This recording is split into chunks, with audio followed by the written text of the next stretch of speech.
ਸਤਿ ਸ਼੍ਰੀ ਅਕਾਲ। ਤੁਸੀਂ ਜੁੜੇ ਹੋਏ ਹੋ ਪੰਜਾਬੀ ਰੇਡੀਓ USA ਦੇ ਨਾਲ ਤੇ ਮੈਂ ਹਾਂ ਪ੍ਰਵੀਨ ਸ਼ਰਮਾ ਲੈ ਕੇ ਹਾਜ਼ਰ ਹਾਂ ਤੁਹਾਡਾ ਸਭ ਦਾ ਮਨਪਸੰਦ ਪ੍ਰੋਗਰਾਮ ਖਬਰ ਤੇ ਨਜ਼ਰ। ਖਬਰ ਤੇ ਨਜ਼ਰ ਪ੍ਰੋਗਰਾਮ ਦੇ ਵਿੱਚ ਆਪਾਂ ਕੁਝ ਅਹਿਮ ਖਬਰਾਂ ਬਾਰੇ ਗੱਲਬਾਤ ਕਰਾਂਗੇ, ਪਰ ਉਸ ਤੋਂ ਪਹਿਲਾਂ ਧੰਨਵਾਦ ਕਰਦੇ ਚੱਲੀਏ ਸਾਡੇ ਸਪਾਂਸਰਸ ਦਾ ਜਿਹੜੇ ਜ਼ਰੀਆ ਪਾਉਂਦੇ ਨੇ ਇਹਨਾਂ ਪ੍ਰੋਗਰਾਮਾਂ ਨੂੰ ਤੁਹਾਡੇ ਤੱਕ ਪਹੁੰਚਾਉਣ ਦਾ। ਖਾਲਸਾ ਇੰਸ਼ੋਰੈਂਸ ਏਜੰਸੀ ਵਾਲੇ ਪਿਛਲੇ ਕਈ ਦਹਾਕਿਆਂ ਤੋਂ ਇੰਸ਼ੋਰੈਂਸ ਦੇ ਵਿੱਚ ਸ਼ਾਨਦਾਰ ਸੇਵਾਵਾਂ ਦੇਣ ਦੇ ਲਈ ਜਾਣੇ ਜਾਂਦੇ ਨੇ। ਕਿਸੇ ਵੀ ਤਰ੍ਹਾਂ ਦੀ ਇੰਸ਼ੋਰੈਂਸ ਦੇ ਲਈ ਤੁਸੀਂ ਇਹਨਾਂ ਦੇ ਨਾਲ 408 272 2500 ਤੇ ਗੱਲ ਕਰ ਸਕਦੇ ਹੋ।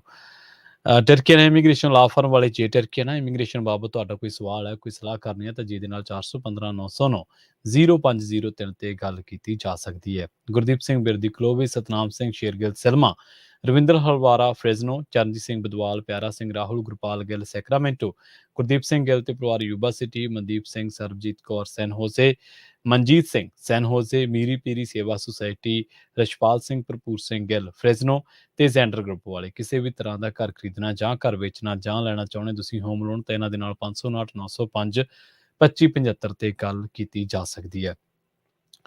ਵੱਧਦਿਆਂ ਖਬਰਾਂ ਦੇ ਵੱਲ ਪਰ ਉਸ ਤੋਂ ਪਹਿਲਾਂ ਦੋ ਅਹਿਮ ਅਤੇ ਵੱਡੀਆਂ ਖਬਰਾਂ ਬਾਰੇ ਤੁਹਾਨੂੰ ਦੱਸਦੇ ਚੱਲੀਏ। ਪਹਿਲੀ ਖਬਰ ਕੈਨੇਡਾ ਤੋਂ ਹੈ। ਕੈਨੇਡਾ ਦੇ ਸਸਕੈਚੁਅਨ ਸੂਬੇ ਦੇ ਵਿੱਚ ਸਸਕਾਟੂਨ ਇਲਾਕੇ ਦੇ ਵਿੱਚ ਦੋ ਹਮਲਾਵਰਾਂ ਨੇ ਚਾਕੂ ਮਾਰ ਕੇ 10 ਜਣਿਆਂ ਦਾ ਕਤਲ ਕਰ ਦਿੱਤਾ ਤੇ ਇਸ ਹਮਲੇ ਦੇ ਵਿੱਚ ਘੱਟੋ ਘੱਟ 15 ਜਣੇ ਜ਼ਖਮੀ ਦੱਸੇ ਗਏ ਨੇ। ਪੁਲਿਸ ਅਧਿਕਾਰੀਆਂ ਨੇ ਜੋ ਜਾਣਕਾਰੀ ਦਿੱਤੀ ਹੈ ਉਹਦੇ ਮੁਤਾਬਕ ਦੋ ਹਮਲਾਵਰਾਂ ਨੇ ਇਸ ਵਾਰਦਾਤ ਨੂੰ ਅੰਜਾਮ ਦਿੱਤਾ, ਜਿਨ੍ਹਾਂ ਦੀ ਪਛਾਣ ਪੁਲਿਸ ਨੇ ਡੇਮੀਅਨ ਸੈਂਡਰਸਨ, ਮਾਈਲਸ ਸੈਂਡਰਸਨ ਵਜੋਂ ਕੀਤੀ ਹੈ ਤੇ ਇਹਨਾਂ ਨੇ ਘੱਟੋ ਘੱਟ ਸਸਕਾਟੂਨ ਦੇ 13 ਇਲਾਕਿਆਂ ਦੇ ਵਿੱਚ ਇਹਨਾਂ ਹਮਲਿਆਂ ਨੂੰ ਅੰਜਾਮ ਦਿੱਤਾ, ਜਿਹਦੇ ਵਿੱਚ ਘੱਟੋ ਘੱਟ 10 ਜਣਿਆਂ ਦੀ ਮੌਤ ਹੋ ਚੁੱਕੀ ਹੈ। ਚਾਕੂ ਮਾਰ ਕੇ ਲੋਕਾਂ ਦੇ ਕਤਲ ਕੀਤੇ ਗਏ ਨੇ। 13 ਥਾਵਾਂ ਤੇ ਇਹਨਾਂ ਵਾਰਦਾਤਾਂ ਨੂੰ ਅੰਜਾਮ ਦਿੱਤਾ ਗਿਆ, ਹਮਲੇ ਕੀਤੇ ਗਏ ਨੇ। ਸੋ ਪੁਲਿਸ ਨੇ ਦੱਸਿਆ ਕਿ ਦੋਵੇਂ ਵਾਰਦਾਤਾਂ ਨੂੰ ਅੰਜਾਮ ਦੇਣ ਤੋਂ ਬਾਅਦ ਫਰਾਰ ਦੱਸੇ ਗਏ ਨੇ। ਨਿਸ਼ਾਨ ਗੱਡੀ ਦੇ ਵਿੱਚ ਇਹਨਾਂ ਦੇ ਫਰਾਰ ਹੋਣ ਬਾਰੇ ਦੱਸਿਆ ਗਿਆ। ਕੈਨੇਡਾ ਦੇ ਪ੍ਰਧਾਨ ਮੰਤਰੀ ਦੇ ਨਾਲ ਸੂਬੇ ਦੇ ਜਿਹੜੇ ਟੌਪ ਅਫੀਸ਼ੀਅਲਸ ਨੇ ਜਾਂ ਜਿਹੜੀਆਂ ਟੌਪ ਅਥਾਰਟੀਜ਼ ਨੇ, ਉਹਨਾਂ ਨੇ ਵੀ ਇਸ ਹਮਲੇ ਤੇ ਦੁੱਖ ਦਾ ਇਜ਼ਹਾਰ ਕੀਤਾ। ਪਤਾ ਲੱਗਿਆ ਕਿ ਹੁਣ ਸਸਕੈਚੁਅਨ ਦੇ ਵਿੱਚ ਲੋਕਲ ਸਟੇਟ ਆਫ ਐਮਰਜੈਂਸੀ ਲਗਾ ਦਿੱਤੀ ਗਈ ਹੈ, ਜਿਹੜੀ ਕਿ ਸਤੰਬਰ ਦੇ ਅੰਤ ਤੱਕ ਜਾਰੀ ਰਹੇਗੀ। ਲੋਕ ਇਸ ਖਬਰ ਤੋਂ ਬਾਅਦ ਸਦਮੇ ਦੇ ਵਿੱਚ ਨੇ ਅਤੇ ਪਤਾ ਵੀ ਲੱਗਿਆ ਕਿ ਕਈ ਹੋਰ ਲੋਕ ਵੀ ਸਸਕਾਟੂਨ ਦੇ ਵੱਖ-ਵੱਖ ਇਲਾਕਿਆਂ ਦੇ ਵਿੱਚ ਇਹਨਾਂ ਹਮਲਿਆਂ ਦੇ ਜਿਹੜੇ ਹਮਲੇ ਡੇਮੀਅਨ ਸੈਂਡਰਸਨ ਤੇ ਮਾਈਲਸ ਸੈਂਡਰਸਨ ਨੇ ਕੀਤੇ ਸਨ, ਚਾਕੂ ਦੇ ਨਾਲ ਲੋਕਾਂ ਦੇ ਉੱਤੇ ਉਹਨਾਂ ਹਮਲਿਆਂ ਦੇ ਸ਼ਿਕਾਰ ਹੋਏ ਨੇ ਅਤੇ ਇਹਨਾਂ ਹਮਲਿਆਂ ਦੇ ਵਿੱਚ ਕਈ ਹੋਰ ਜਾਣੇ ਵੀ ਹਸਪਤਾਲਾਂ ਦੇ ਵਿੱਚ ਪਹੁੰਚੇ ਨੇ ਅਲੱਗ-ਅਲੱਗ। ਪੁਲਿਸ ਦਾ ਖਦਸ਼ਾ ਹੈ ਕਿ ਇਹ ਜਿਹੜੀ ਗਿਣਤੀ ਹੈ ਜ਼ਖਮੀਆਂ ਦੀ ਉਹ ਵੱਧ ਸਕਦੀ ਹੈ।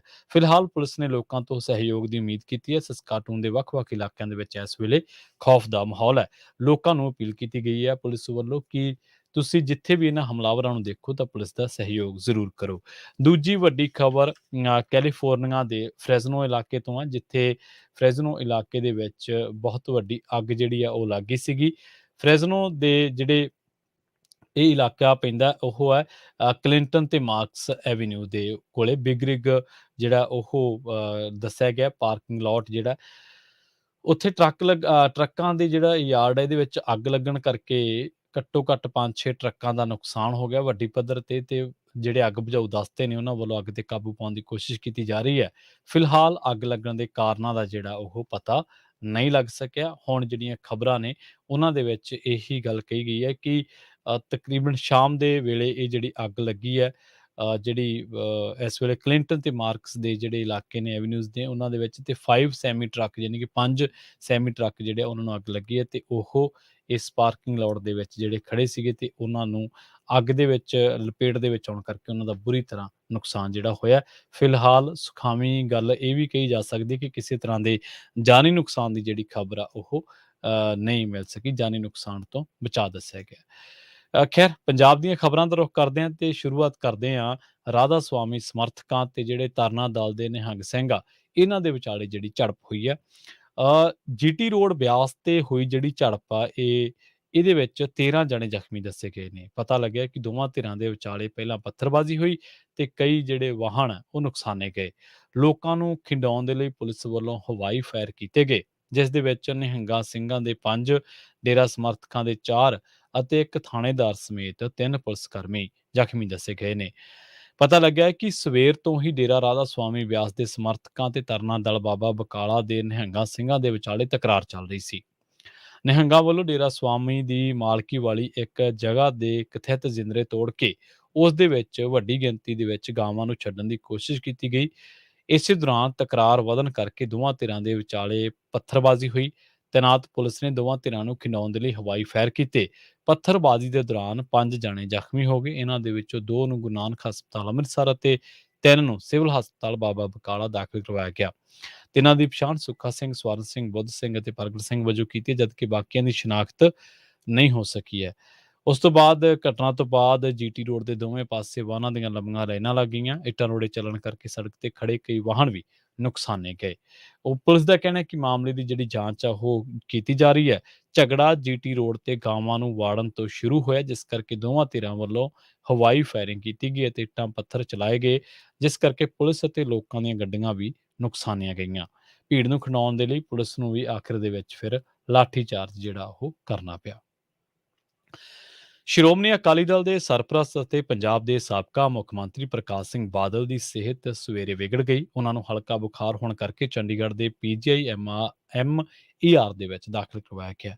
ਇਸ ਗੱਲ ਦੀ ਪੁਸ਼ਟੀ ਕਰਦਿਆਂ ਸ਼੍ਰੋਮਣੀ ਅਕਾਲੀ ਦਲ ਦੇ ਬੁਲਾਰੇ ਡਾਕਟਰ ਦਲਜੀਤ ਸਿੰਘ ਚੀਮਾ ਨੇ ਦੱਸਿਆ ਕਿ ਪ੍ਰਕਾਸ਼ ਸਿੰਘ ਬਾਦਲ ਨੂੰ ਲੰਘੀ ਰਾਤ ਬੁਖਾਰ ਸੀ, ਜਿਸ ਕਰਕੇ ਦੇਰ ਰਾਤ ਉਹਨਾਂ ਨੂੰ ਇਲਾਜ ਦੇ ਲਈ ਪੀਜੀਆਈ ਚੰਡੀਗੜ੍ਹ ਲਿਆਂਦਾ ਗਿਆ। ਉਧਰ ਦੂਜੇ ਪਾਸੇ ਗੱਲ ਕਰੀਏ ਗੁਰੂ ਗ੍ਰੰਥ ਸਾਹਿਬ ਦੀ ਬੇਅਦਬੀ, ਤਾਂ ਇਸ ਮਾਮਲੇ ਦੇ ਵਿੱਚ ਸਾਜ਼ਿਸ਼ ਘਾੜੇ ਵਜੋਂ ਨਾਮਜ਼ਦ ਡੇਰਾ ਮੁਖੀ ਗੁਰਮੀਤ ਰਾਮ ਰਹੀਮ ਨੇ ਚੀਫ ਜੁਡੀਸ਼ੀਅਲ ਮੈਜਿਸਟ੍ਰੇਟ ਫਰੀਦਕੋਟ ਦੀ ਅਦਾਲਤ ਦੇ ਵਿੱਚ ਅਰਜ਼ੀ ਦੇ ਕੇ ਇਸ ਗੱਲ ਦੀ ਮੰਗ ਕੀਤੀ ਹੈ ਕਿ ਬੇਅਦਬੀ ਮਾਮਲੇ ਦੇ ਵਿੱਚ ਬਣਾਈ ਗਈ ਵਿਸ਼ੇਸ਼ ਜਾਂਚ ਟੀਮ ਵੱਲੋਂ 2015 ਦੇ ਵਿੱਚ ਗ੍ਰਿਫਤਾਰ ਕਰਕੇ ਛੱਡੇ ਗਏ ਪਿੰਡ ਪੰਜਗਰਾਈ ਦੇ 2 ਨੌਜਵਾਨਾਂ ਰੁਪਿੰਦਰ ਅਤੇ ਜਸਵਿੰਦਰ ਸੰਬੰਧੀ ਤਿਆਰ ਕੀਤੀ ਜਾਂਚ ਦੀ ਰਿਪੋਰਟ ਅਦਾਲਤ ਦੇ ਵਿੱਚ ਪੇਸ਼ ਕੀਤੀ ਜਾਵੇ। ਜ਼ਿਕਰਯੋਗ ਹੈ ਕਿ ਵਿਸ਼ੇਸ਼ ਜਾਂਚ ਟੀਮ ਨੇ ਬੇਅਦਬੀ ਕਾਂਡ ਦੇ ਵਿੱਚ ਸਭ ਤੋਂ ਪਹਿਲਾਂ 20 ਅਕਤੂਬਰ 2015 ਦੇ ਵਿੱਚ ਪਿੰਡ ਪੰਜਗਰਾਈ ਦੀ ਖੁਰਦ ਦੇ ਨੌਜਵਾਨ ਰੁਪਿੰਦਰ ਸਿੰਘ ਅਤੇ ਜਸਵਿੰਦਰ ਸਿੰਘ ਨੂੰ ਗ੍ਰਿਫਤਾਰ ਕਰਕੇ ਇਸ ਗੱਲ ਦਾ ਦਾਅਵਾ ਕੀਤਾ ਗਿਆ ਸੀਗਾ ਕਿ ਗੁਰੂ ਗ੍ਰੰਥ ਸਾਹਿਬ ਦਾ ਸਰੂਪ ਇਹਨਾਂ ਵੱਲੋਂ ਹੀ ਚੋਰੀ ਕੀਤਾ ਗਿਆ। ਇਸ ਸੰਬੰਧੀ ਟੀਮ ਨੇ ਆਡੀਓ ਵੀ ਮੀਡੀਆ ਦੇ ਵਿੱਚ ਜਾਰੀ ਕੀਤੀ ਸੀ, ਪਰ ਕੁਝ ਦਿਨਾਂ ਮਗਰੋਂ ਵਿਸ਼ੇਸ਼ ਜਾਂਚ ਟੀਮ ਨੇ ਦੋਵੇਂ ਨੌਜਵਾਨਾਂ ਨੂੰ ਬੇਕਸੂਰ ਦੱਸਦਿਆਂ ਰਿਹਾ ਕਰ ਦਿੱਤਾ ਸੀ। ਡੇਰਾ ਮੁਖੀ ਨੇ ਹੁਣ ਅਦਾਲਤ ਦੇ ਵਿੱਚ ਅਰਜ਼ੀ ਦੇ ਕੇ ਮੰਗ ਕੀਤੀ ਹੈ ਕਿ ਵਿਸ਼ੇਸ਼ ਜਾਂਚ ਟੀਮ ਦੀ ਉਹ ਰਿਪੋਰਟ ਅਦਾਲਤ ਦੇ ਵਿੱਚ ਪੇਸ਼ ਕੀਤੀ ਜਾਵੇ, ਜਿਸ ਦੇ ਆਧਾਰ ਤੇ ਜਸਵਿੰਦਰ ਸਿੰਘ ਅਤੇ ਰੁਪਿੰਦਰ ਸਿੰਘ ਨੂੰ ਮੁਲਜ਼ਮ ਮੰਨਿਆ ਗਿਆ ਸੀ, ਅਤੇ ਉਹ ਵੀ ਰਿਪੋਰਟ ਪੇਸ਼ ਕੀਤੀ ਜਾਵੇ, ਜਿਸ ਦੇ ਵਿੱਚ ਦੋਵਾਂ ਨੂੰ ਬੇਕਸੂਰ ਦੱਸਿਆ ਗਿਆ। ਇਸ ਸੰਬੰਧੀ ਚੀਫ ਜੁਡੀਸ਼ੀਅਲ ਮੈਜਿਸਟ੍ਰੇਟ ਮੋਨਿਕਾ ਲਾਂਬਾ ਨੇ ਆਪਣੇ ਹੁਕਮ ਦੇ ਵਿੱਚ ਪੰਜਾਬ ਸਰਕਾਰ ਨੂੰ ਆਦੇਸ਼ ਦਿੱਤੇ ਨੇ ਕਿ ਉਹ 22 ਦਸੰਬਰ ਤੱਕ ਇਸ ਮਾਮਲੇ ਦੇ ਵਿੱਚ ਆਪਣਾ ਜਵਾਬ ਲਿਖਤੀ ਤੌਰ ਤੇ ਦਾਖਲ ਕਰਨ। ਇੱਥੇ ਇਸ ਗੱਲ ਦਾ ਜ਼ਿਕਰ ਕਰਨਾ ਬਣਦਾ ਹੈ ਕਿ ਜਦੋਂ ਪੰਜਾਬ ਸਰਕਾਰ ਨੇ ਨਵੀਂ ਸਿੱਟ ਬਣਾਈ ਸੀ, ਤਾਂ ਉਦੋਂ ਡੇਰਾ ਮੁਖੀ ਸਮੇਤ 9 ਮੁਲਜ਼ਮਾਂ ਦੇ ਖਿਲਾਫ ਅਦਾਲਤ ਦੇ ਵਿੱਚ ਚਲਾਨ ਪੇਸ਼ ਕੀਤਾ ਸੀ। ਤਾਂ ਉਸ ਪੜਤਾਲ ਰਿਪੋਰਟ ਦੇ ਵਿੱਚ ਰੁਪਿੰਦਰ ਸਿੰਘ ਅਤੇ ਜਸਵਿੰਦਰ ਸਿੰਘ ਨੂੰ ਕਲੀਨ ਚਿੱਟ ਦਿੱਤੀ ਗਈ ਸੀ। ਤਰਨਤਾਰਨ ਜ਼ਿਲ੍ਹੇ ਦਾ ਰੁਖ ਕਰਾਂਗੇ, ਜਿੱਥੇ ਇੱਕ ਚਰਚ ਦੇ ਵਿੱਚ ਹੋਈ ਭੰਨ-ਤੋੜ ਦੇ ਰੋਸ ਵਜੋਂ ਈਸਾਈ ਭਾਈਚਾਰੇ ਵੱਲੋਂ ਅਲਬਰਟ ਦੂਆ ਦੀ ਅਗਵਾਈ ਦੇ ਹੇਠ ਲੁਧਿਆਣਾ ਸ਼ਹਿਰ ਦੇ ਵਿੱਚ ਰੋਸ ਮਾਰਚ ਕੱਢਿਆ ਗਿਆ। ਇਹ ਮਾਰਚ ਜਲੰਧਰ ਬਾਈਪਾਸ ਤੋਂ ਸ਼ੁਰੂ ਹੋ ਕੇ ਜਗਰਾਉਂ ਪੁਲ ਤੱਕ ਕੱਢਿਆ ਗਿਆ, ਜਿਸ ਦੇ ਦੌਰਾਨ ਮਸੀਹੀ ਭਾਈਚਾਰੇ ਦੇ ਲੋਕਾਂ ਨੇ ਦੁਕਾਨਾਂ ਤੇ ਬਾਜ਼ਾਰ ਵੀ ਬੰਦ ਕਰਾਏ। ਇਸ ਸੰਬੰਧੀ ਪੁਲਿਸ ਵੱਲੋਂ ਸਖਤ ਸੁਰੱਖਿਆ ਪ੍ਰਬੰਧ ਕੀਤੇ ਗਏ ਸਨ। ਈਸਾਈ ਭਾਈਚਾਰੇ ਦੇ ਲੋਕਾਂ ਨੇ ਜ਼ਿਲ੍ਹਾ ਤਰਨਤਾਰਨ ਦੇ ਵਿੱਚ ਪੈਂਦੇ ਇੱਕ ਪਿੰਡ ਦੇ ਵਿੱਚ ਚਰਚ ਦੀ ਭੰਨ-ਤੋੜ ਕਰਨ ਵਾਲੇ ਮੁਲਜ਼ਮਾਂ ਨੂੰ ਛੇਤੀ ਗ੍ਰਿਫਤਾਰ ਕਰਨ ਦੀ ਮੰਗ ਕੀਤੀ ਹੈ। ਇਸੇ ਦੌਰਾਨ ਜਲੰਧਰ ਬਾਈਪਾਸ ਤੇ ਜਦੋਂ ਮਸੀਹੀ ਭਾਈਚਾਰੇ ਦੇ ਲੋਕ ਪੁਤਲਾ ਸਾੜਨ ਲੱਗੇ, ਤਾਂ ਸਥਾਨਕ ਏਸੀਪੀ ਨੇ ਪੁਤਲਾ ਚੁੱਕ ਕੇ ਕਾਰ ਦੇ ਵਿੱਚ ਰੱਖ ਲਿਆ ਤੇ ਉਹਨਾਂ ਨੂੰ ਪੁਤਲਾ ਸਾੜਨ ਨਹੀਂ ਦਿੱਤਾ। ਬਾਅਦ ਦੇ ਵਿੱਚ ਪੁਲਿਸ ਨੇ ਉਹਨਾਂ ਨੂੰ ਸਮਝਾ ਕੇ ਮਾਮਲਾ ਸ਼ਾਂਤ ਕਰ ਲਿਆ। ਪ੍ਰਦਰਸ਼ਨਕਾਰੀਆਂ ਨੇ ਦੋਸ਼ ਲਾਇਆ ਕਿ ਪੰਜਾਬ ਦਾ ਮਾਹੌਲ ਖਰਾਬ ਕਰਨ ਦੇ ਲਈ ਇੱਕ ਸੋਚੀ ਸਮਝੀ ਸਾਜ਼ਿਸ਼ ਦੇ ਤਹਿਤ ਅਜਿਹੀਆਂ ਘਟਨਾਵਾਂ ਨੂੰ ਅੰਜਾਮ ਦਿੱਤਾ ਗਿਆ। ਉਧਰ ਦੂਜੇ ਪਾਸੇ ਕੌਮੀ ਘੱਟ ਗਿਣਤੀ ਕਮਿਸ਼ਨ ਦੇ ਚੇਅਰਮੈਨ ਇਕਬਾਲ ਸਿੰਘ ਲਾਲਪੁਰਾ ਨੇ ਕਿਹਾ ਕਿ ਕਮਿਸ਼ਨ ਵੱਲੋਂ ਸਿੱਖ ਅਤੇ ਈਸਾਈ ਭਾਈਚਾਰੇ ਵਿਚਾਲੇ ਧਰਮ ਪਰਿਵਰਤਨ ਦੇ ਮਾਮਲੇ ਸੰਬੰਧੀ ਚੱਲ ਰਹੀ ਖਿੱਚੋਤਾਣ ਨੂੰ ਦੂਰ ਕਰਨ ਦੇ ਲਈ ਲਗਾਤਾਰ ਯਤਨ ਕੀਤੇ ਜਾ ਰਹੇ ਨੇ ਤੇ ਇਸ ਸੰਬੰਧੀ ਛੇਤੀ ਹੀ ਅਗਲੀ ਮੀਟਿੰਗ ਜਿਹੜੀ ਆ ਉਹ ਸੱਦੀ ਜਾਵੇਗੀ। ਗੱਲ ਕਰੀਏ ਟੈਂਡਰ ਘੁਟਾਲੇ ਦੀ। ਦਾਣਾ ਮੰਡੀ ਟਰਾਂਸਪੋਰਟੇਸ਼ਨ ਟੈਂਡਰ ਘੁਟਾਲੇ ਦੀ ਜਾਂਚ ਕਰ ਰਹੀ ਵਿਜੀਲੈਂਸ ਬਿਊਰੋ ਲੁਧਿਆਣਾ ਦੀ ਟੀਮ ਨੂੰ ਕਾਂਗਰਸੀ ਆਗੂ ਮਨਪ੍ਰੀਤ ਈਸੇਵਾਲ ਸੰਬੰਧੀ ਮਿਲੀਆਂ ਰਜਿਸਟਰੀਆਂ ਦੀ ਕੀਮਤ 500 ਕਰੋੜ ਤੋਂ ਵੱਧ ਦੱਸੀ ਜਾ ਰਹੀ ਹੈ। ਵਿਜੀਲੈਂਸ ਦੀ ਟੀਮ ਵੱਲੋਂ ਹੁਣ ਨਗਰ ਨਿਗਮ ਅਤੇ ਤਹਿਸੀਲ ਦਫ਼ਤਰਾਂ ਦੇ ਵਿੱਚ ਇਹਨਾਂ ਰਜਿਸਟਰੀਆਂ ਦਾ ਰਿਕਾਰਡ ਲੱਭਿਆ ਜਾ ਰਿਹਾ ਹੈ। ਹੁਣ ਤੱਕ ਜਿਨ੍ਹਾਂ ਰਜਿਸਟਰੀਆਂ ਦੇ ਕਾਗਜ਼ ਮਿਲੇ ਨੇ, ਉਹਨਾਂ ਦੇ ਵਿੱਚੋਂ ਜ਼ਿਆਦਾਤਰ ਸ਼ਹਿਰ ਦੇ ਸਭ ਤੋਂ ਮਹਿੰਗੇ ਇਲਾਕਿਆਂ ਦੀਆਂ ਨੇ। ਪਤਾ ਲੱਗਿਆ ਹੈ ਕਿ ਮਨਪ੍ਰੀਤ ਕੋਲੋਂ ਮਿਲੇ ਦਸਤਾਵੇਜ਼ਾਂ ਦੇ ਵਿੱਚ ਸਾਊਥ ਸਿਟੀ ਰੋਡ ਤੇ ਇੱਕ ਵੱਡੀ ਕਲੋਨੀ ਦੇ ਕਾਗਜ਼ ਵੀ ਸ਼ਾਮਲ ਨੇ। ਦੱਸਿਆ ਜਾ ਰਿਹਾ ਹੈ ਕਿ ਮਨਪ੍ਰੀਤ ਈਸੇਵਾਲ ਨੇ ਜੋ ਪ੍ਰਾਪਰਟੀਆਂ ਖਰੀਦੀਆਂ ਤੇ ਵੇਚੀਆਂ ਨੇ, ਉਹਨਾਂ ਦੇ ਵਿੱਚ ਸ਼ਹਿਰ ਦੇ ਵੱਡੇ-ਵੱਡੇ ਕੋਲੋਨਾਈਜ਼ਰ ਸ਼ਾਮਲ ਨੇ। ਟੈਂਡਰ ਘੁਟਾਲੇ ਦੇ ਵਿੱਚ ਗ੍ਰਿਫਤਾਰ ਕੀਤੇ ਗਏ ਸਾਬਕਾ ਕੈਬਨਿਟ ਮੰਤਰੀ ਭਾਰਤ ਭੂਸ਼ਣ ਆਸ਼ੂ ਦੇ ਰਿਮਾਂਡ ਦੇ 8ਵੇਂ ਦਿਨ ਵਿਜੀਲੈਂਸ ਨੇ ਆਪਣੀ ਜਾਂਚ ਮੁੱਲਾਂਪੁਰ ਤੋਂ ਸ਼ੁਰੂ ਕੀਤੀ ਸੀ। ਇੱਥੇ ਵਿਜੀਲੈਂਸ ਦੀ ਟੀਮ ਨੇ ਕੈਪਟਨ ਸੰਧੂ ਦੇ ਨਜ਼ਦੀਕੀ ਪ੍ਰਾਪਰਟੀ ਕਾਰੋਬਾਰੀ ਅਤੇ ਕਾਂਗਰਸੀ ਆਗੂ ਮਨਪ੍ਰੀਤ ਈਸੇਵਾਲ ਨੂੰ ਪੁੱਛ ਪੜਤਾਲ ਦੇ ਲਈ ਹਿਰਾਸਤ ਦੇ ਵਿੱਚ ਲਿਆ ਸੀ, ਜਿਸ ਦੇ ਦਫ਼ਤਰ ਵਿੱਚੋਂ ਵਿਜੀਲੈਂਸ ਦੀ ਟੀਮ ਨੂੰ 100 ਤੋਂ ਵੱਧ ਰਜਿਸਟਰੀਆਂ ਦੇ ਕਾਗਜ਼ ਬਰਾਮਦ ਹੋਏ ਨੇ। ਉਧਰ ਮਾਮਲੇ ਦੀ ਬਰੀਕੀ ਨੂੰ ਘੋਖਣ ਦੇ ਲਈ ਚੰਡੀਗੜ੍ਹ ਵਿਜੀਲੈਂਸ ਦੀ ਇਕਨੋਮਿਕ ਸੈੱਲ ਦੀ ਟੀਮ ਵੀ ਹੁਣ ਇਸ ਜਾਂਚ ਦੇ ਵਿੱਚ ਲੁਧਿਆਣਾ ਵਿਜੀਲੈਂਸ ਦੀ ਮਦਦ ਕਰ ਰਹੀ ਹੈ। ਵਿਜੀਲੈਂਸ ਦੀ ਆਰਥਿਕ ਸ਼ਾਖਾ ਵੱਲੋਂ ਜਲੰਧਰ ਨਗਰ ਨਿਗਮ ਡੀ ਜ਼ੋਨ ਸਰਾਭਾ ਨਗਰ, ਤਹਿਸੀਲ ਦਫ਼ਤਰ ਮੁੱਲਾਂਪੁਰ, ਸਿੱਧਵਾਂ ਬੇਟ ਅਤੇ ਜਗਰਾਉਂ ਦੇ ਵਿੱਚ ਰਿਕਾਰਡ ਚੈੱਕ ਕੀਤੇ ਜਾ ਰਹੇ ਨੇ। ਨਾਲ ਹੀ ਲੁਧਿਆਣਾ ਦੀ ਪੱਛਮੀ ਤਹਿਸੀਲ ਤੋਂ ਵੀ ਕਈ ਪ੍ਰਾਪਰਟੀਆਂ ਦਾ ਰਿਕਾਰਡ ਤਲਬ ਕੀਤਾ ਗਿਆ।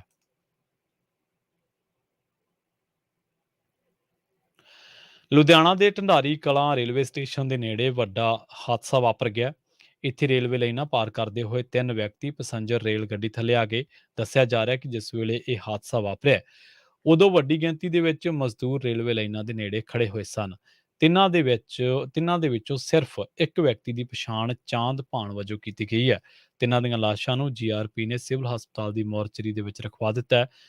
ਮੌਕੇ ਤੇ ਮੌਜੂਦ ਲੋਕਾਂ ਦੇ ਮੁਤਾਬਕ ਰੇਲਵੇ ਲਾਈਨ ਤੇ ਭੀੜ ਸੀ।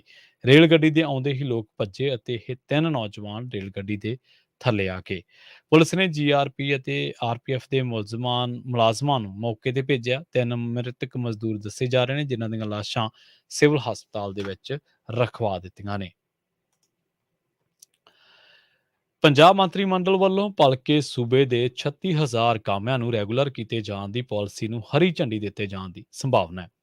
ਕੈਬਨਿਟ ਸਾਬਕ ਕਮੇਟੀ ਵੱਲੋਂ ਕੈਬਨਿਟ ਮੀਟਿੰਗ ਦੇ ਵਿੱਚ ਕੱਚੇ ਕਾਮਿਆਂ ਨੂੰ ਰੈਗੂਲਰ ਕਰਨ ਬਾਰੇ ਰਿਪੋਰਟ ਪੇਸ਼ ਕੀਤੀ ਜਾਵੇਗੀ। ਅਧਿਆਪਕ ਦਿਵਸ ਹੈ, ਜਿਸ ਕਰਕੇ ਕੈਬਨਿਟ ਵੱਲੋਂ ਇਸ ਮੌਕੇ ਕੱਚੇ ਕਾਮਿਆਂ ਨੂੰ ਰੈਗੂਲਰ ਕਰਨ ਦਾ ਤੋਹਫਾ ਦਿੱਤਾ ਜਾ ਸਕਦਾ ਹੈ। ਕੈਬਨਿਟ ਸਬ ਕਮੇਟੀ ਨੇ ਆਪਣੀ ਰਿਪੋਰਟ ਤਿਆਰ ਕਰ ਲਈ ਹੈ। ਮੁੱਖ ਮੰਤਰੀ ਭਗਵੰਤ ਮਾਨ ਵੱਲੋਂ ਕਾਮਿਆਂ ਨੂੰ ਪੱਕਾ ਕਰਨ ਸੰਬੰਧੀ 30 ਜੂਨ ਨੂੰ ਕੈਬਨਿਟ ਸਬ ਕਮੇਟੀ ਬਣਾਈ ਗਈ ਸੀ, ਜਿਸ ਦੇ ਵਿੱਚ ਵਿੱਤ ਮੰਤਰੀ ਹਰਪਾਲ ਸਿੰਘ ਚੀਮਾ, ਉਚੇਰੀ ਸਿੱਖਿਆ ਬਾਰੇ ਮੰਤਰੀ ਗੁਰਮੀਤ ਸਿੰਘ ਮੀਥਿਆਰ ਅਤੇ ਸਿੱਖਿਆ ਮੰਤਰੀ ਹਰਜੋਤ ਸਿੰਘ ਬੈਂਸ ਨੂੰ ਸ਼ਾਮਲ ਕੀਤਾ ਗਿਆ ਸੀ। ਪਤਾ ਲੱਗਿਆ ਕਿ ਕੈਬਨਿਟ ਸਬ ਕਮੇਟੀ ਵੱਲੋਂ 36,000 ਕਾਮਿਆਂ ਨੂੰ ਰੈਗੂਲਰ ਕੀਤੇ ਜਾਣ ਦੀ ਸਿਫਾਰਿਸ਼ ਕੀਤੀ ਜਾਵੇਗੀ। ਸਬ ਕਮੇਟੀ ਦੀਆਂ ਮੀਟਿੰਗਾਂ ਦੇ ਵਿੱਚ ਪਹਿਲਾਂ ਸਿਰਫ ਪ੍ਰਵਾਨਿਤ ਅਸਾਮੀਆਂ ਤੇ ਭਰਤੀ ਕੀਤੇ ਜਾਣ ਵਾਲੇ ਕਾਮਿਆਂ ਨੂੰ ਰੈਗੂਲਰ ਕਰਨ ਦੀ ਸਕੀਮ ਸੀ, ਜਿਨ੍ਹਾਂ ਦੀ ਗਿਣਤੀ ਸਿਰਫ 3600 ਦੇ ਕਰੀਬ ਬਣਦੀ ਸੀ। ਉਸ ਤੋਂ ਮਗਰੋਂ ਇਹ ਫੈਸਲਾ ਕੀਤਾ ਗਿਆ ਹੈ ਕਿ ਜਿਨ੍ਹਾਂ ਕਾਮਿਆਂ ਦੀ ਸਰਵਿਸ 10 ਸਾਲ ਦੀ ਹੋ ਗਈ ਹੈ, ਉਹਨਾਂ ਨੂੰ ਵੀ ਰੈਗੂਲਰ ਕੀਤਾ ਜਾਣਾ ਚਾਹੀਦਾ ਹੈ। ਆਮ ਆਦਮੀ ਪਾਰਟੀ ਦੀ ਸਰਕਾਰ ਵੱਲੋਂ ਰੈਗੂਲਰ ਕਰਨ ਵਾਸਤੇ ਬਿੱਲ ਨਹੀਂ ਲਿਆਂਦਾ ਜਾਵੇਗਾ, ਬਲਕਿ ਪਾਲਿਸੀ ਦੇ ਜ਼ਰੀਏ ਸੇਵਾਵਾਂ ਰੈਗੂਲਰ ਕੀਤੀਆਂ ਜਾਣਗੀਆਂ। 2016 ਤੇ 2021 ਦੇ ਵਿੱਚ ਰੈਗੂਲਰ ਕਰਨ ਦੇ ਲਈ ਵਿਧਾਨ ਸਭਾ ਦੇ ਵਿੱਚ ਬਿੱਲ ਪਾਸ ਕੀਤੇ ਗਏ ਸਨ, ਜਿਨ੍ਹਾਂ ਨੂੰ ਰਾਜਪਾਲ ਵੱਲੋਂ ਪ੍ਰਵਾਨਗੀ ਨਹੀਂ ਦਿੱਤੀ ਗਈ। ਰਾਜਪਾਲ ਵੱਲੋਂ ਇਹਨਾਂ ਬਿੱਲਾਂ ਤੇ ਸਵਾਲ ਖੜੇ ਕੀਤੇ ਗਏ ਸਨ। ਇਹਨਾਂ ਬਿੱਲਾਂ ਦੇ ਰਾਹ ਦੇ ਵਿੱਚ ਉਮਾ ਦੇਵੀ ਬਨਾਮ ਕਰਨਾਟਕ ਰਾਜ ਦਾ ਕੇਸ ਅੜਿੱਕਾ ਬਣਿਆ ਸੀ। ਕੈਬਨਿਟ ਸਬ ਕਮੇਟੀ ਵੱਲੋਂ ਆਊਟਸੋਰਸ ਮੁਲਾਜ਼ਮਾਂ ਨੂੰ ਨਹੀਂ ਵਿਚਾਰਿਆ ਗਿਆ।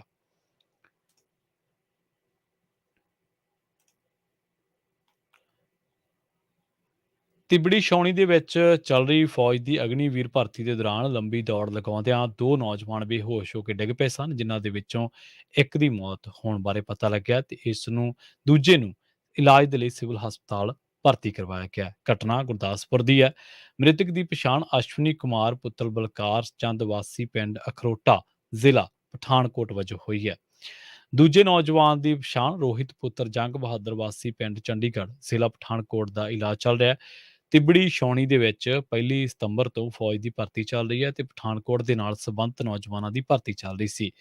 ਇਸੇ ਦੌਰਾਨ 1600 ਮੀਟਰ ਦੀ ਦੌੜ ਲਗਾਉਂਦਿਆਂ ਦੋ ਨੌਜਵਾਨ ਡਿੱਗ ਗਏ ਸਨ। ਮ੍ਰਿਤਕ ਦੇ ਦੋਸਤ ਗੌਰਵ ਨੇ ਦੱਸਿਆ ਕਿ ਉਹ ਅਸ਼ਵਨੀ ਦੇ ਨਾਲ ਫੌਜ ਦੀ ਭਰਤੀ ਵੇਖਣ ਆਇਆ ਸੀ ਅਤੇ ਚੌਥੇ ਚੱਕਰ ਦੇ ਸਮਾਪਤ ਹੋਣ ਤੋਂ ਪਹਿਲਾਂ ਅਸ਼ਵਨੀ ਬੇਹੋਸ਼ ਹੋ ਕੇ ਡਿੱਗ ਗਿਆ। ਇਸ ਤੋਂ ਇਲਾਵਾ ਦੂਜੇ ਗਰੁੱਪ ਦੇ ਵਿੱਚ ਦੌੜ ਰਿਹਾ ਰੋਹਿਤ ਵੀ ਬੇਹੋਸ਼ ਹੋ ਗਿਆ। ਫੌਜ ਦੇ ਜਵਾਨ ਉਸ ਨੂੰ ਤੁਰੰਤ ਮਿਲਟਰੀ ਹਸਪਤਾਲ ਲੈ ਗਏ, ਜਿੱਥੋਂ ਉਸ ਨੂੰ ਸਿਵਲ ਹਸਪਤਾਲ ਗੁਰਦਾਸਪੁਰ ਭੇਜ ਦਿੱਤਾ ਗਿਆ ਸੀ। ਗੱਲ ਕਰਦੇ ਚੱਲੀਏ ਮੋਦੀ ਸਰਕਾਰ ਨੇ ਭਾਰਤੀ ਹਵਾਈ ਅੱਡਿਆਂ ਤੇ ਸੁਰੱਖਿਆ ਪ੍ਰਬੰਧਾਂ ਦੇ ਵਿੱਚ ਸੁਧਾਰ ਦੇ ਨਾਂ ਉੱਤੇ ਸੀਆਈਐਸਐਫ ਦੀਆਂ 3000 ਤੋਂ ਵੱਧ ਅਸਾਮੀਆਂ ਖਤਮ ਕਰ ਦਿੱਤੀਆਂ ਨੇ ਅਤੇ ਉਹਨਾਂ ਦੀ ਥਾਂ ਤੇ ਨਿਗਰਾਨੀ ਅਤੇ ਸੁਰੱਖਿਆ ਦੇ ਲਈ ਸਮਾਰਟ ਟੈਕਨੋਲੋਜੀ ਦੀ ਮਦਦ ਦੇ ਨਾਲ ਪ੍ਰਾਈਵੇਟ ਸਿਕਿਉਰਿਟੀ ਕਰਮਚਾਰੀ ਗੈਰ ਸੰਵੇਦਨਸ਼ੀਲ ਸੇਵਾਵਾਂ ਨਿਭਾਉਣਗੇ। ਸਾਲ 2018-19 ਦੇ ਦੌਰਾਨ ਸ਼ਹਿਰੀ ਹਵਾਬਾਜ਼ੀ ਬਾਰੇ ਕੇਂਦਰੀ ਮੰਤਰਾਲੇ ਅਤੇ ਸ਼ਹਿਰੀ ਹਵਾਬਾਜ਼ੀ ਸੁਰੱਖਿਆ ਬਿਊਰੋ ਅਤੇ ਕੇਂਦਰੀ ਉਦਯੋਗਿਕ ਸੁਰੱਖਿਆ ਬਲ ਵੱਲੋਂ ਸਾਂਝੇ ਤੌਰ ਤੇ ਲਏ ਗਏ ਫੈਸਲਿਆਂ ਨੂੰ 50 ਸਿਵਲ ਹਵਾਈ ਅੱਡਿਆਂ ਤੇ ਲਾਗੂ ਕਰ ਦਿੱਤਾ ਗਿਆ। ਪਤਾ ਲੱਗਿਆ ਕਿ ਹੁਣ 3000 ਹਵਾਬਾਜ਼ੀ ਸੁਰੱਖਿਆ ਕਰਮੀਆਂ ਦੀਆਂ ਅਸਾਮੀਆਂ ਦੀ ਥਾਂ ਤੇ ਹਵਾਈ ਅੱਡਿਆਂ ਤੇ 1924 ਪ੍ਰਾਈਵੇਟ ਸੁਰੱਖਿਆ ਕਰਮਚਾਰੀ ਨਿਯੁਕਤ ਕੀਤੇ ਜਾਣਗੇ ਅਤੇ ਸੁਰੱਖਿਆ ਪ੍ਰਬੰਧਾਂ ਦੀ ਨਿਗਰਾਨੀ ਦੇ ਲਈ ਸੀਸੀਟੀਵੀ ਕੈਮਰਿਆਂ ਤੇ ਬੈਕ ਸਕੈਨਰਾਂ ਸਣੇ ਸਮਾਰਟ ਟੈਕਨੋਲੋਜੀ ਦੀ ਮਦਦ ਲਈ ਜਾਵੇਗੀ। ਸੋ ਇੱਕ ਪਾਸੇ ਜਿੱਥੇ ਜਿਹੜੇ ਬੀਜੇਪੀ ਦੇ ਸਮਰਥਕ ਨੇ ਉਹ ਲਗਾਤਾਰ ਰੁਜ਼ਗਾਰ ਲੱਭ ਰਹੇ ਨੇ, ਪਰ ਜਦੋਂ ਮਿਨੋਰਟੀ ਦੀ ਗੱਲ ਆਉਂਦੀ ਹੈ, ਜਦੋਂ ਸਿੱਖ ਭਾਈਚਾਰੇ ਦੀ ਗੱਲ ਆਉਂਦੀ ਹੈ ਤੇ ਜਦੋਂ ਮੁਸਲਿਮ ਭਾਈਚਾਰੇ ਦੀ ਗੱਲ ਆਉਂਦੀ ਹੈ ਜਾਂ ਹੋਰ ਭਾਈਚਾਰਿਆਂ ਦੀ, ਤਾਂ ਉਦੋਂ ਕਹਿੰਦੇ ਨੇ ਕਿ ਹੀਰੋ ਸਾਡਾ ਮੋਦੀ ਹੈ। 150 ਨੂੰ ਅਸੀਂ ਪੈਟਰੋਲ ਖਰੀਦ ਲਾਂਗੇ, 300-400 ਨੂੰ ਗੰਢੇ ਵੀ ਖਰੀਦ ਲਾਂਗੇ, ਪਰ ਪ੍ਰਧਾਨ ਮੰਤਰੀ ਮੋਦੀ ਰਹਿਣਾ ਚਾਹੀਦਾ ਹੈ। ਚਲੋ ਠੀਕ ਹੈ, ਤੁਸੀਂ ਪ੍ਰਧਾਨ ਮੰਤਰੀ ਚੁਣਿਆ, ਹੁਣ ਸਰਕਾਰ ਦੀਆਂ ਪਾਲਿਸੀਆਂ ਨੂੰ ਵੀ ਫਿਰ ਹਜ਼ਮ ਕਰਨ ਦਾ ਮਾਦਾ ਰੱਖੋ। ਜਿਹੜੀਆਂ ਹੁਣ ਅਸਾਮੀਆਂ ਸਨ 3000 ਤੋਂ ਵੱਧ, ਉਹ ਖਤਮ ਕਰ ਦਿੱਤੀਆਂ ਗਈਆਂ ਨੇ। ਹੁਣ ਇਹ ਪ੍ਰਾਈਵੇਟ ਹੱਥਾਂ ਦੇ ਵਿੱਚ ਕੰਮ ਆ ਜਾਊਗਾ। ਖੈਰ, ਪੰਜਾਬੀ ਰੇਡੀਓ ਯੂਐਸਏ ਦੇ ਪ੍ਰੋਗਰਾਮ ਖਬਰ ਤੇ ਨਜ਼ਰ ਦੇ ਵਿੱਚ ਇੰਨਾ ਹੀ। ਮੈਨੂੰ ਪ੍ਰਵੀਨ ਸ਼ਰਮਾ ਨੂੰ ਇੱਥੇ ਦਿਓ ਇਜਾਜ਼ਤ। ਜੁੜੇ ਰਹੋ ਪੰਜਾਬੀ ਰੇਡੀਓ ਯੂਐਸਏ ਦੇ ਨਾਲ ਤੇ ਆਖਿਰ ਦੇ ਵਿੱਚ ਇੱਕ ਵਾਰ ਫਿਰ ਤੋਂ ਤੁਹਾਨੂੰ ਸਭ ਨੂੰ ਪਿਆਰ ਸਤਿਕਾਰ ਸਹਿਤ ਸਤਿ ਸ਼੍ਰੀ ਅਕਾਲ।